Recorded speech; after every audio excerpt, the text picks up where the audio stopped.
Hello monsters and welcome! You have now stepped into another dimension, and yes, we brought chocolate pudding, but be warned because behind those virtual reality pink and white bushes lurks giant iguanas. They've been trying to steal the chocolate pudding since we put the pudding out on the picnic tables, so be sure to grab one up and we're gonna meet right over there. Okay, everyone got some pudding? Great! Anyways, monsters, so for tonight I have some creepy, scary, and maybe even stupid internet chain letters to share with you all. Now, there are many forms of chain letters that threaten death or the taking of one's soul by telling tales of other deaths. Chain letters state that if they're not sent out to other people, the receivers of the message will be killed by the spirit. So I thought, why not share 6 of them with you guys? Hold on to your chocolate pudding cups, watch out for those iguanas, okay? And let the stories begin.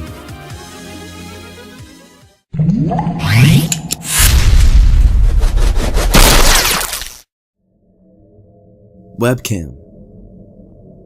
A 17-year-old girl went on the internet and found her mother was online also. She decided to start a quick conversation with her mom. They were typing back and forth. It was a conversation that would forever scar the girl. Hey sweetheart, are you having a nice time at your dad's house? Yeah, it's pretty cool. You know, considering he's not here. Oh really? Where is he? He left a note saying he was going to the store or something like that. Hey, you have your webcam on now, don't you? Sure do. And Kenny bought it for me. Cool. Try it out. Alrighty. Oh God, Mom. What are you wearing? New jammies. You like? No way. They're so out of style. Oh well. Hey Mom. Is Kenny there with you? No. Why? Mom, don't move. Just stay calm. There is someone in the doorway behind you. Don't scare me. I'm not kidding. Look in the reflection of the monitor. Then slowly grab the phone and call 911. Before her mother was able to reach the phone, an ice pick was stabbed into the back of her neck and yanked all the way across. That's the last image the girl ever saw of her mother. Blood from her mother's throat splashed all over the camera. The only thing visible were shadows. She saw this person tear her mother limb from limb. All she could do was watch in horror as the shadow killed the only person she loved. Now that you know this information, that same shadow will be standing behind you in 5 minutes. Ready to kill you unless you spread this to different people. I suggest you hurry.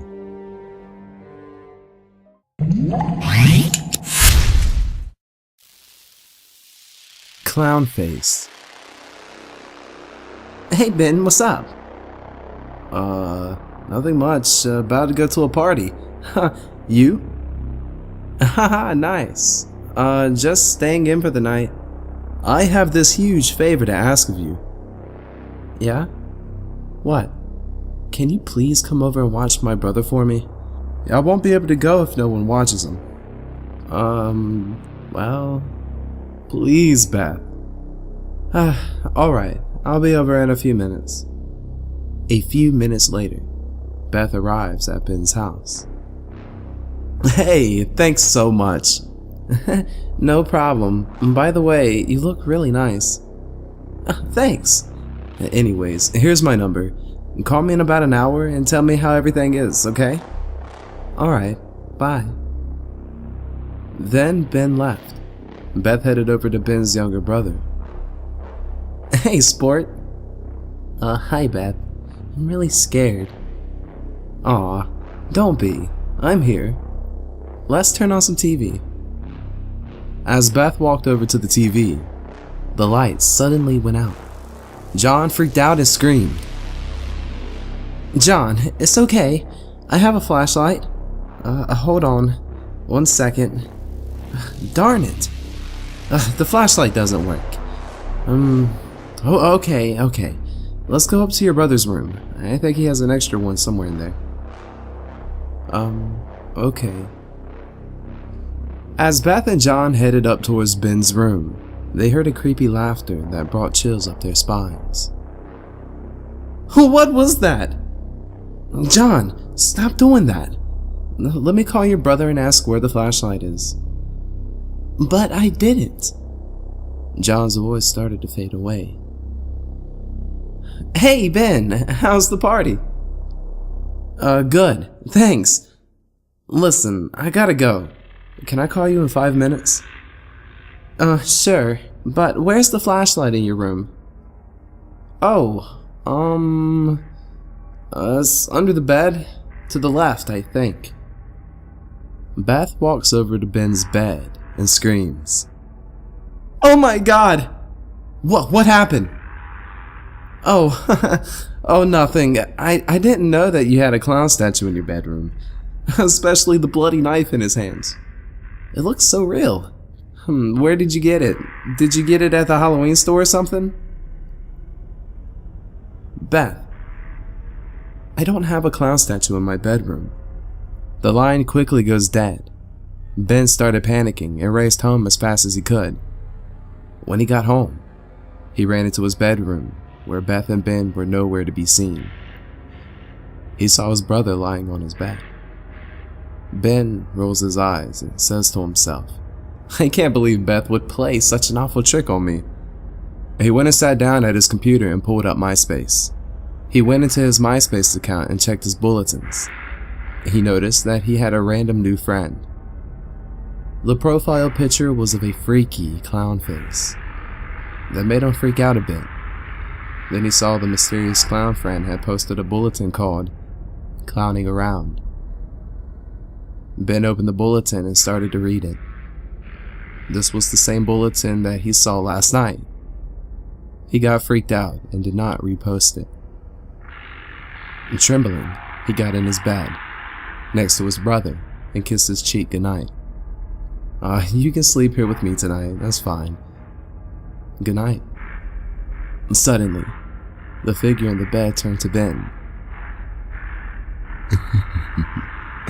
Now, it's your turn.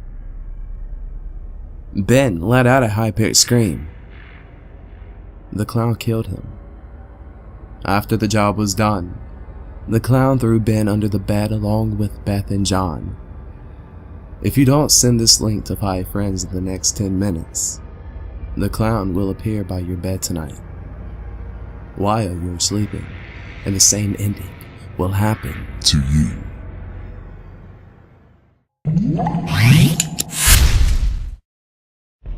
Ashley. There was once a girl named Ashley Hallagy who had a boyfriend named Jack. Jack was the most popular guy in school. The 3 most popular girls were Courtney, Ashley, and Emma. Jack thought Ashley was okay, but he really liked Courtney. Courtney liked Jack also. Well, of course she did. Everyone did. Ashley and Courtney were worst enemies. Courtney tried to steal Jack away every time she had the chance. One day, Courtney asked Jack if he wanted to go to the movies. Ashley heard everything. What movie? What movie theater? And what time? Jack asked Courtney. That night, Ashley followed Jack and Courtney to the movie theater. Ashley sat right behind them. She watched them get close to each other and kiss.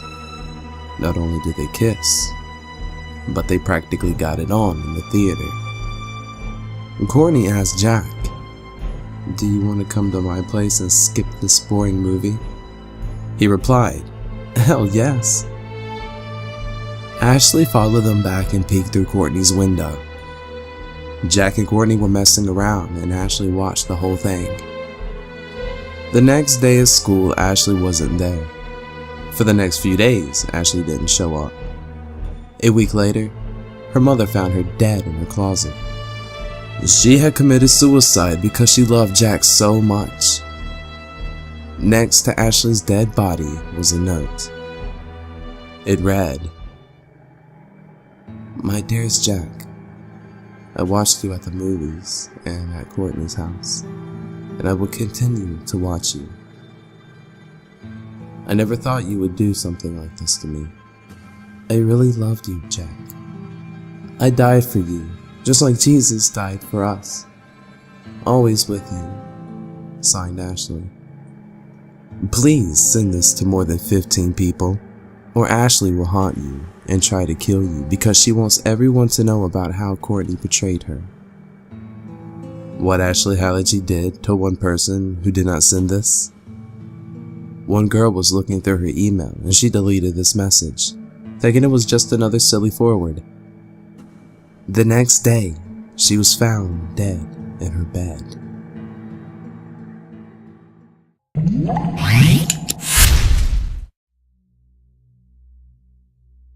Hello and goodbye. Have you started reading? Good, because now you can't stop. If you do, you'll face the consequences. Hello, my name is, well, you can call me whatever you want because I don't have a name. I am a 6-year-old girl. I was stolen away from my parents when I was just a baby. I have a good memory. The people who kidnapped me, tortured me, and hurt me badly, they made me become a pickpocket and steal for them. They made me become their slave and serve them hand and foot. They would cut me with knives and make me bleed slowly, just for their own amusement. They sliced me up, piece by piece. They chopped off my hair, my ears, my nose, and my legs. Well, I had my revenge. I still remember that day. If not for that day, the devil only knows where I would be. Lying dead in some gutter, no doubt. But here I am. Dead. Yet alive. I bided my time, waiting and waiting. Then, when I saw my chance, I grabbed a butcher knife and I dragged myself into their bedroom, where they were sleeping peacefully. I crawled on top of them, and when they demanded to know why I wasn't sleeping in my cage under the floorboards, I just smiled. I still remember the words I said, the words that made me who I am. Hello, and Goodbye. I chopped off their legs, giggling and chuckling while they screamed in pain. I chopped off their arms, cackling as I watched the color drain from their faces. Then, I stabbed them in their wicked hearts and watched them die. Killing is the only thing that keeps me sane. I needed to live. I call myself The Creeper. and I think you might just be my next victim. But since I am nice, I'm giving you a chance to live. If you share this with the title, Hello and Goodbye, with at least 10 people in the next 10 minutes, I'll let you live.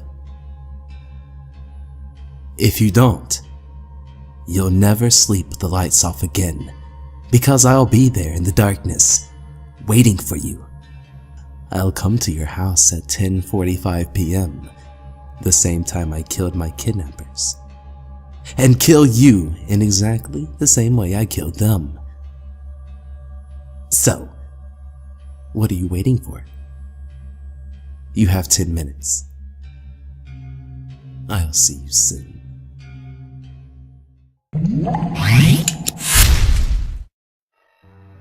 I need help. A 14-year-old girl named Ruth was sitting at her home eating tacos while babysitting her little brother. Her parents were out getting drunk. At 9 p.m., she put her brother to bed and he fell asleep immediately. She watched TV for a while and at 1:27 a.m., the phone rang. She picked it up and an eerie sounding voice said something in a foreign language that she could not understand. So, she just hung up. Later on, at about 3:13 a.m., the phone rang again. The same voice came on the phone and said, Check your brother's room. Ruth said, "Who are you? And what's your problem?" Then she hung up again. She got scared and went to check on her brother, just in case. She opened the door and saw her brother hanging from the ceiling, dead. She called the police and they came right over. They did the whole inspection thing, and when she went to court and the judge found her guilty of first-degree murder of her brother, Pelswick Oswald III, she was sentenced to life in prison. This is no joke. It's the true story of a real family in Fork City, Utah. She haunts those who do not retell her story, and she thinks it's them that murdered her dear brother. If you do not send this to 5 people in the next 313 minutes, she will appear at your bedside at 3:13 a.m. and hang you, just like it was done to her brother. I repeat, this is not a joke. It's real, and there are consequences for disbelief in the death of Pelswick Oswald III. Send this to your friends with the title, What a Nasty Girl. Start sending it now, before it's too late.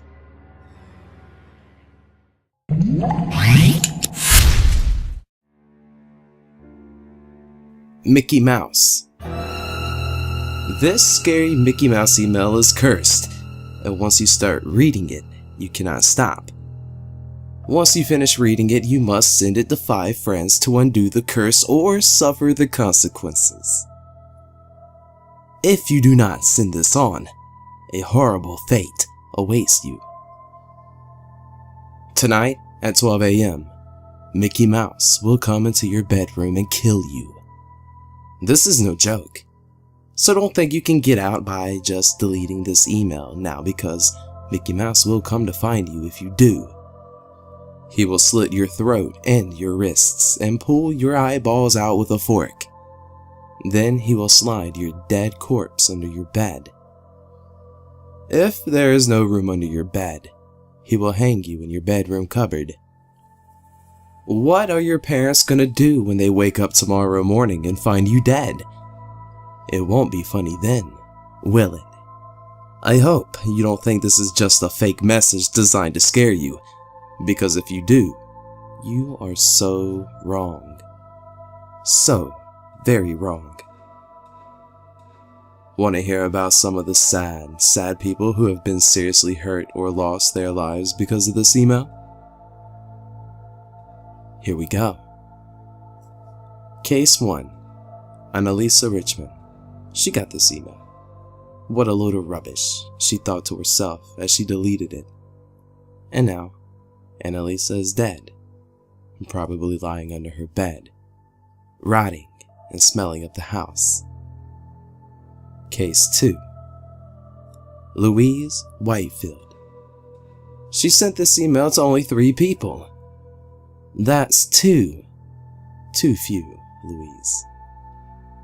When she woke up in the morning, there was blood all over her bed and she was bleeding from her wrists. She had deep lacerations on each arm.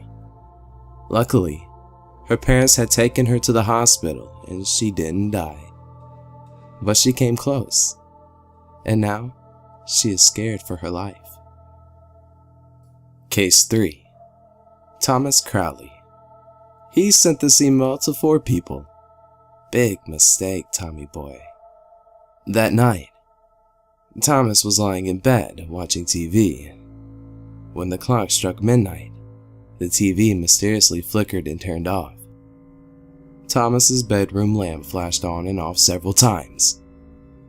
Suddenly, it went pitch black, and Thomas looked to his left. There was Mickey Mouse, standing in white rags, blood dripping from his deformed mouse lips. He began squeaking in a high-pitched voice as he raised up his right hand.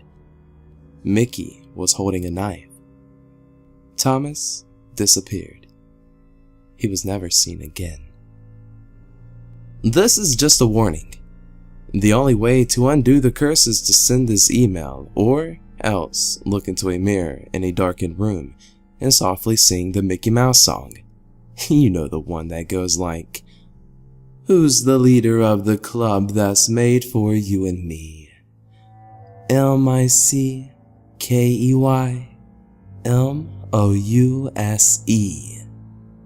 Mickey Mouse. Sing that 3 times, and you'll be safe from Mickey Mouse. Monsters, look out! The giant iguanas are ambushing us from the left. Alright everyone, remember what we practiced. Monsters, let's form a line and activate our Power Ranger morphers and prepare to unleash the Care Bears, stand!